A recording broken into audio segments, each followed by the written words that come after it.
Hero Akkineni నాగార్జునకు సంబంధించిన N convention ని కూల్చేస్తున్నారు హైడ్రా అధికారులు. తెల్లవారుజాము నుంచే కూల్చివేత చర్యలు చేపట్టింది హైడ్రా. జంబో మిషన్లతో కూల్చేసేందుకు ఎన్ కన్వెన్షన్ దగ్గరికి చేరుకున్నారు హైడ్రా సిబ్బంది. భారీ పోలీసు బందోబస్తు నడుమ కూల్చివేత చర్యలు చేపట్టారు హైడ్రా అధికారులు. తిమ్మిడికుంటకు సంబంధించిన బఫర్లో ఎన్ కన్వెన్షన్ నిర్మించారని ఫిర్యాదు రావడంతో కూల్చివేత చర్యలు చేపట్టింది హైడ్రా.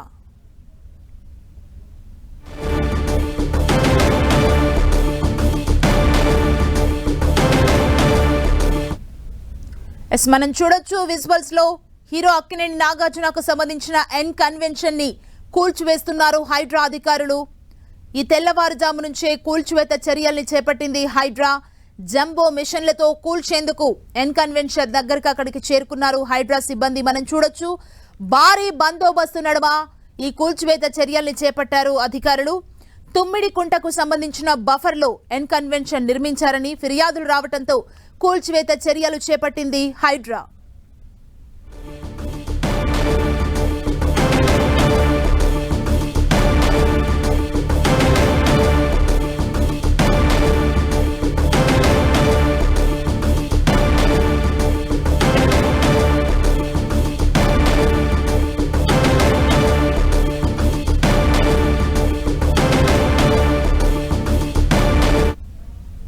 ఎన్ కన్వెన్షన్ ని కూల్చివేస్తున్నారు హైడ్రా అధికారులు.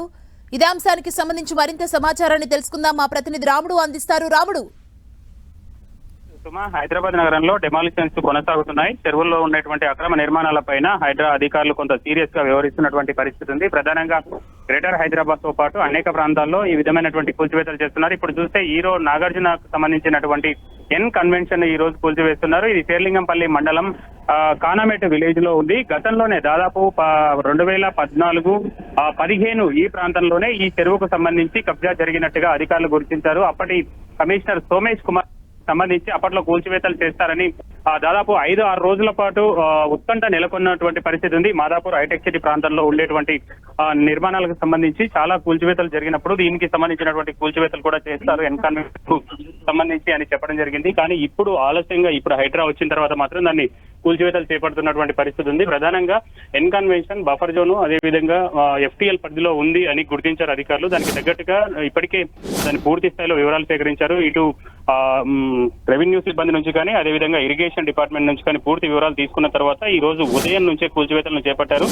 ఈ రోజు ఈ ప్రాంతానికి సంబంధించినటువంటి మరిన్ని కూల్చివేతలు కూడా ఉండేటువంటి అవకాశం ఉంది. తమ్మిడిహట్టి చెరువుకు సంబంధించి ఎన్ కన్వెన్షన్ తో పాటు ఇతరులకు సంబంధించినటువంటి నిర్మాణాలు కూడా ఉన్నాయని గతంలో ఆరోపణలు వచ్చాయి. వాటిపైన కూడా చర్యలు తీసుకునేటువంటి అవకాశం ఉంది. సుమా, రాముడు, అంటే వరుసగా హైడ్రా కూల్చివేతలు జరుగుతున్నాయి. చాలా మందిలో ఒక డౌట్ ఉంది, ఏంటి హైడ్రా, అసలు ఎందుకు ఈ కూల్చివేతలు జరుగుతున్నాయని చాలా మందిలో డౌట్ ఉంది. అసలు ఏంటి హైడ్రా రాముడు?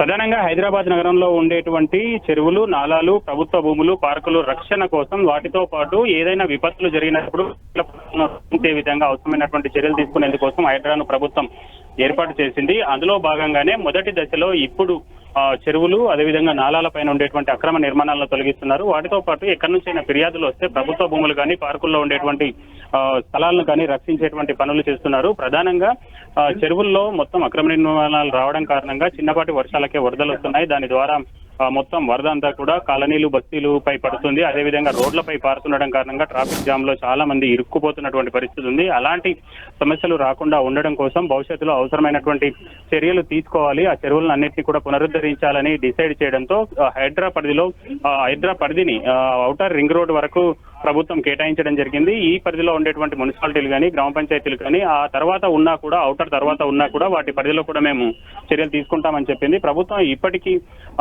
అవసరాన్ని బట్టి ఇంకా 30-40 కిలోమీటర్ల వ్యవధి వరకు హైడ్రాను విస్తరించేటువంటి ప్రణాళికలు సిద్ధం చేసి అందుకోసం ప్లాన్ చేస్తున్నట్టుగా తెలుస్తుంది. అయితే హైదరాబాద్ నగరంలో చెరువుల రక్షణ ప్రధాన లక్ష్యంగా ముందైతే చెరువుల్లో ఉండేటువంటి అక్రమ నిర్మాణాలు కూలుస్తున్నారు.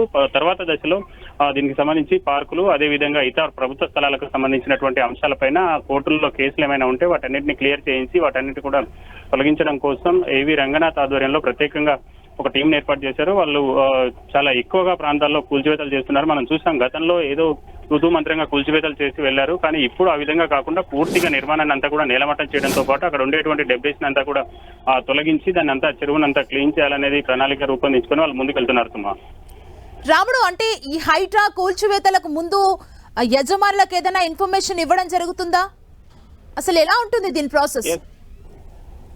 అంటే దీనికి సంబంధించి కొన్ని సెక్షన్లు ఉన్నాయి. అక్రమంగా ఇన్సైడ్ ఆఫ్ ద లేక్ కానీ బఫర్ జోన్ కానీ వస్తే ఎలాంటి వాళ్ళకు ఇన్ఫర్మేషన్ ఇవ్వాల్సిన పని లేదు. అదేవిధంగా కొన్ని సందర్భాల్లో ఎలాంటి పర్మిషన్స్ లేకుండా కట్టిన వాటిని కూడా వాళ్ళకి ఇన్ఫర్మేషన్ ఇచ్చి కూల్చాల్సినటువంటి అవసరం లేదనేటువంటి నిబంధనలను వీళ్ళు ప్రముఖంగా ప్రస్తావిస్తున్నారు. దాని ఆధారంగా వెళ్తున్నటువంటి పరిస్థితి ఉంది. కొన్ని సందర్భాల్లో వాళ్ళకు తెలియడం మనం చూసాం. మనం జన్వాడకు సంబంధించినటువంటి ఫామ్ హౌస్ విషయంలో కూడా వాళ్ళకు విషయం తెలిసి వాళ్ళ హైకోర్టుకి వెళ్ళడం జరిగింది. అట్లా ఆ విషయాలు తెలిస్తే వాళ్ళ కోర్టులకు వెళ్తున్నటువంటి పరిస్థితి ఉంటుంది. కాబట్టి దానికి నోటీసులు ఇచ్చి వాళ్ళకు అవసరమైనటువంటి టైం పీరియడ్ ఇచ్చి కోర్టులో స్టే వచ్చే విధంగా అవసరం లేదు అనేటువంటి పద్ధతిలోనే హైడ్రా అధికారులు వ్యవహరిస్తున్నారు. తమకు వచ్చినటువంటి ఫిర్యాదుల ఆధారంగా క్షేత్రస్థాయిలో ఒకసారి పరిశీలన చేస్తున్నారు. ఇది రైట్ ఆర్ నాట్ అనేది తెలుసుకున్న తర్వాత వెంటనే యాక్షన్ లోకి దిగిపోతున్నటువంటి పరిస్థితి ఉంది.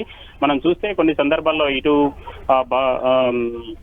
ఎర్రకుంట చెరువులు కూల్చివేత చేసినప్పుడు బాచుపల్లికి సంబంధించి అక్కడ వాళ్ళు ఎల్ఆర్ఎస్ కూడా చెల్లించి నిర్మాణాలకు అనుమతులు తీసుకున్నామని క్షేత్రస్థాయిలో వాళ్ళు ఎవరైతే నిర్మాణాలు చేశారో వాళ్ళు చెప్తున్నారు. అదేవిధంగా ఇటు చందానగర్ మదీనాగూడ చెరువులో కూల్చివేతలు చేసినటువంటి 3 నిర్మాణాలు కూడా జిహెచ్ఎంసీ దగ్గర పర్మిషన్ తీసుకొని వాళ్ళు నిర్మాణాలు చేశారు. కాబట్టి తాము వాళ్ళు పర్మిషన్ ఇస్తేనే మేము కట్టామన్నట్టుగా వాళ్ళు చెప్తున్నారు. కానీ ఇరిగేషన్ కు సంబంధించినటువంటి అధికారులు ఇందులో ఎన్ఓసి తీసుకోలేదు, ఇది చెరువులో ఉంది అని చెప్పడం, ఇట్లాంటివి అంటే ఏదైతే సరైనటువంటి వివరాలు ఉన్నాయో ఆ వివరాలు ఉన్నప్పుడు నేరుగా కూల్చేస్తున్నటువంటి పరిస్థితి ఉంది. ఇప్పుడు ఎన్ కన్వెన్షన్ కు సంబంధించి సినిమా హీరో నాగార్జున గారు చెబుతున్నటువంటి ఎన్ కన్వెన్షన్ కు సంబంధించి దీనిని కూడా గతంలోనే 2014, 15, 16 ప్రాంతంలోనే అంటే 15 ప్రాంతంలోనే దీన్ని నోటిఫై చేయడం జరిగింది. దాన్ని గుర్తించడం జరిగింది. ఎక్కడి వరకు బఫర్ ఉంది, ఎక్కడి వరకు ఎఫ్టీఎల్ ఉంది అన్నటువంటి అంశాలను అప్పుడే డిసైడ్ చేశారు. కానీ కూల్చివేయడానికి కొంత వెనుకాడినటువంటి పరిస్థితి ఉంది. అప్పట్లో తీవ్రమైనటువంటి విమర్శలు రావడంతో ఇటు మాదాపూర్ అయ్యప్ప సొసైటీలో ఉండేటువంటి నిర్మాణాల కూల్చివేతల సందర్భంగా తీవ్రమైనటువంటి ఆరోపణలు ప్రభుత్వం పైన రావడంతో కొంత వెనుకకు తగ్గడం జరిగింది. కొన్ని నిర్మాణాలను కూల్చిన తర్వాత 1-2 రోజులు నిర్మాణాలు భారీ ఎత్తున కూల్చివేశారు. ఆ తర్వాత వెనక్కి తగ్గడం జరిగింది. పూర్తి స్థాయిలో అప్పట్లోనే ఎన్ కన్వెన్షన్ కూలుస్తారన్నటువంటి వార్తలు వచ్చాయి, ఊహాగానాలు వచ్చాయి. అధికారులు కూడా 2-3 సార్లు వచ్చి పరిశీలించారు. ఆ తర్వాత దాన్ని కూల్చకుండా వెళ్లారు. ఇప్పుడైతే మాత్రం అధికారులు హైడ్రా అధికారులు దాన్ని మొత్తం కూడా నిలమట్టం చేసే పద్ధతిలో ఏదైతే ఎఫ్టీఎల్ బఫర్ జోన్ వరకు ఉందో ఆ నిర్మాణాన్ని అన్నింటినీ కూడా కూల్చివేస్తున్నారు. సుమా, రాముడు, ఇప్పుడు మనం స్క్రీన్ మీద చూస్తున్నాం ఎన్ కన్వెన్షన్ ని పూర్తిగా కూల్చివేస్తున్న సిచ్యువేషన్ కనబడుతుంది. అంటే బఫర్ జోన్ లో కన్స్ట్రక్షన్ చేసుకోవడానికి అసలు అప్పట్లో పర్మిషన్స్ ఎలా వచ్చాయి? ఇంత పెద్ద పెద్ద బిల్డింగ్స్ కట్టారు కదా, ఇప్పుడు ఇవన్నీ కూల్చేస్తున్నారు కదా, అసలు ఏం జరిగింది అప్పట్లో? అంటే సాధారణంగా కొద్ది మందికి ఆ విషయం తెలియదు. అది కొనుక్కున్నప్పుడు లేదంటే అప్పటికే ఆ చెరువు పూడ్చివేయబడి ఉంటుంది కాబట్టి వాళ్ళకి తెలియక కొనుగోలు చేస్తారు. దాని తర్వాత దాన్ని నిర్మాణం చేస్తారు. ఈ చెరువులో కూడా పబ్లిక్ పట్టా భూమి ఉండేటువంటి అవకాశం ఉంది.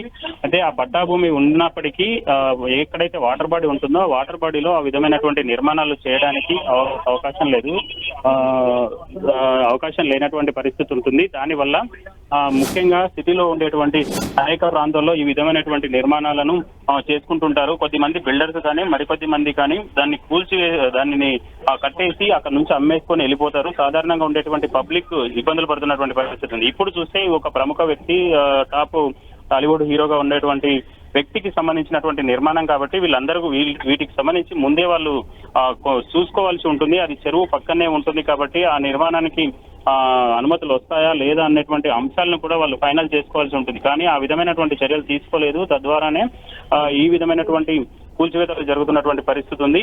అయితే ముఖ్యంగా చూస్తే తమిటికుంట చెరువుకు సంబంధించి తూము అంటే కట్ట తర్వాత తూము ఉంటుంది కాబట్టి అది మధ్యలో ఉంటుంది. దానికి దగ్గర వరకు కూడా ఈ ఎన్ కన్వెన్షన్ నిర్మాణంలో ఉంది. ఆ ఎన్ కన్వెన్షన్ కు సంబంధించినటువంటి ల్యాండ్ ఉంటుంది. దాన్ని మొత్తం పూడ్చి ఆ హైట్ గా చెరువులో నీళ్లు దానిలోకి రాకుండా వాళ్ళు నిర్మాణం చేశారు. దాని తర్వాత మధ్యలోంచి ఒక బంకెట్ హాల్ లాంటి దాన్ని కూడా నిర్మాణం చేయడం జరిగింది. ఇప్పుడు దానికి సంబంధించినటువంటి నిర్మాణాన్ని కూల్చివేస్తున్నారు. ముఖ్యంగా గ్రేటర్ హైదరాబాద్ పరిధిలో అనేక చెరువులలో చాలా వరకు ఇప్పుడు మనం చూస్తే హుస్సేన్ సాగరే దాదాపు 25% పైగా కుంచుకుపోయినట్లుగా, అనేక చెరువులు 70 నుంచి 80% కుంచుకుపోయినట్టుగా అధికారులు అంచనా వేస్తున్నారు. కాబట్టి అందులో ఉండేటువంటి నిర్మాణాలు చాలా వరకు మనం చూడొచ్చు. అనేక ప్రాంతాల్లో లేక్ వ్యూ పేరుతో నిర్మాణాలు చేస్తుంటారు పెద్ద పెద్ద బిల్డర్స్. కానీ అదేవిధంగా కొంతమంది నిర్మాణదారులు అక్కడ నిర్మాణాలు చేసి వాటిని అమ్మేసి వెళ్ళిపోతుంటారు. ఇట్లాంటి సందర్భంలో కొనుక్కున్నటువంటి వాళ్ళు ఎవరైతే ఉన్నారో వాళ్ళందరూ కూడా ఇబ్బందులు పడుతున్నటువంటి పరిస్థితి ఉంది. సుమా, థ్యాంక్ యూ రాముడు.